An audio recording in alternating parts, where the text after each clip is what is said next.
right, y'all. So here it is right here. So it looks like to start the season, I know it's kind of hard to see, but that first one right there is going to be Langston Hughes. So that is their first scrimmage to start off the year. I think a pretty intriguing matchup between both teams. Obviously, a new era now at Langston Hughes. No more Prentice Nolan. He's at Ohio State. So can't wait to see what they're going to look like at the quarterback position. Obviously got a really great group. Got some good offensive linemen. You go and look at Dontrell Glover, Tavares Dice, who just committed to Auburn. They got some nice pieces. Obviously, still got some good pieces on the defensive side of the ball, Quavian Pitts as well. So they got some good pieces in there. I'm curious to see how they look. That'll be a great scrimmage to look at. And then we've been talking about this matchup a little bit on both of our shows, me and Craig's. But playing Milton to open the season, I mean, that's going to be an intriguing matchup to say nonetheless. I seen when we was talking about it, and a few people said they actually have Milton winning that one pretty big, 34-13.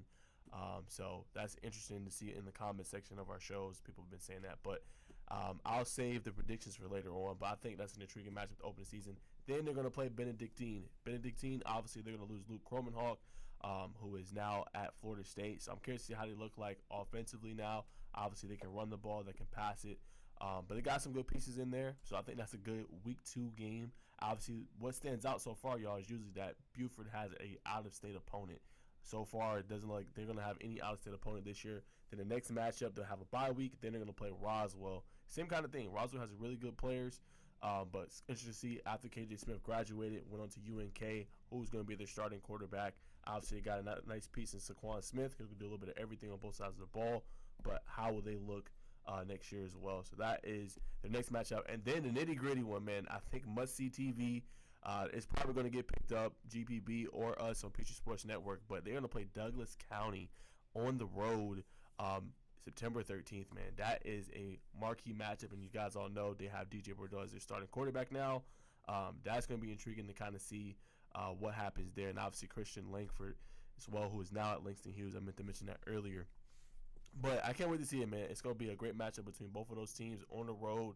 I think a marquee matchup between both opponents.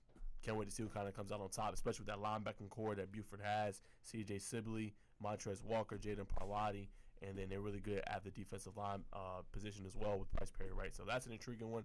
Then they get into the one more, I think, non-region matchup, which is against Discovery.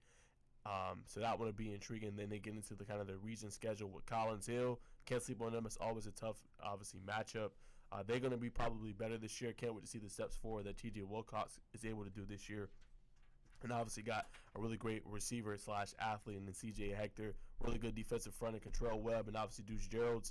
So can they take the next step forward under head coach Drew Swick, who's been doing a good job there. Then they're going to have the Decula, followed by Central Gwinnett on October 18th. Then they're going to play Mountain View October 25th, and then their final game of the season will be against Mill Creek. So the region is going to be interesting to see. I'm not going to say it's a cakewalk region because you don't know what's going to really happen. Still very early, but I think the marquee matches, if I had to circle them, got to put Milton on there. Got to definitely put Benedictine, and you got to put, obviously, Douglas County September 13th. Those are marquee. I'm going to wait to reserve comment kind of on what the region is going to look like because I don't know. I don't know how good Mill Creek's going to be this year, but I know they got Shane Throgmorton coming back, but they're going to have a new tailback now after Cam Robinson obviously graduated as well. They're going to have some new pieces at wide receiver. A lot of their juniors and seniors graduated, so can't wait to see how that looks. But those are the marquee matchups. That's their schedule. Thank you, Craig, for pulling it up for me. But that is my reaction to it. I think it's going to be intriguing to see how it comes out. And last year they had a really good schedule. They played St. Francis Academy from Baltimore. Then they played Mallard Creek. But this year they are staying in-state and playing some of the top teams to kind of start with their non-region